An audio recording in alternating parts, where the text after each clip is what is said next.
Hello, I'm Wayne Cunningham, Senior Editor for CNET Car Tech, and we are here live at CES 2009 in the CNET Car Tech booth.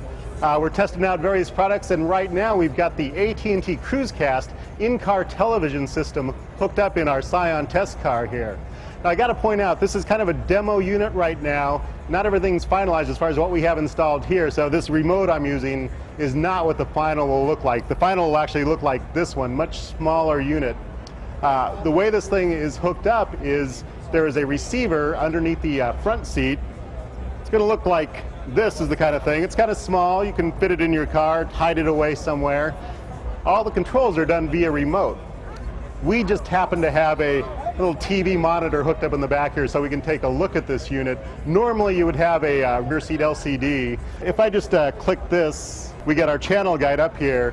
Now, AT&T CruiseCast pointed out to me that this isn't the final look. They'll have a channel guide here, much like you get on your cable TV network, where you can actually see which programs are playing on which channel. But this gives us a kind of quick channel guide so we can kind of choose stations. There's a little bit of lag time in downloading this because this is coming from a satellite, which the advantage is it means you can get reception pretty much anywhere in the country. The quality looks really good on this monitor, and this is actually a bigger monitor than you would probably have in your car. But the quality, it's not high def, but it's standard definition, and it looks good and pretty decent to have for your kids in the car. 22 channels, and there's also radio channels, 20 radio channels, so if you just want to listen to music, all this data is actually fed to the car through this satellite antenna. As you can see right now, we're using a magnetic mount antenna. This fits on most flat roofs. They also have a antenna that'll mount to a luggage rack. Now, this is a pretty small antenna. It's not one of these big, crazy flat things, so pretty good size. It's not going to use up a lot of space up there. So now we go back into the car to take another look at the screen here. So that antenna is sending its signal to this box here. And this box actually has a little bit of buffer space, about 1 gigabyte of buffer space. That's about 2 minutes of video. You get a little bit of lag. We're here in about 2 to 3 seconds.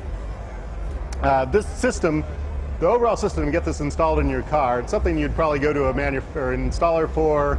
You can go to www.cruisecast.com to get a dealer locator to find who might have one of these units available in your area, because you'll probably want to get it professionally installed. The whole unit here by itself is approximately $1,299 to get TV in your car, and then they're talking about maybe a $28 a month service charge, which is about equivalent to satellite radio. This, of course, video, not too bad.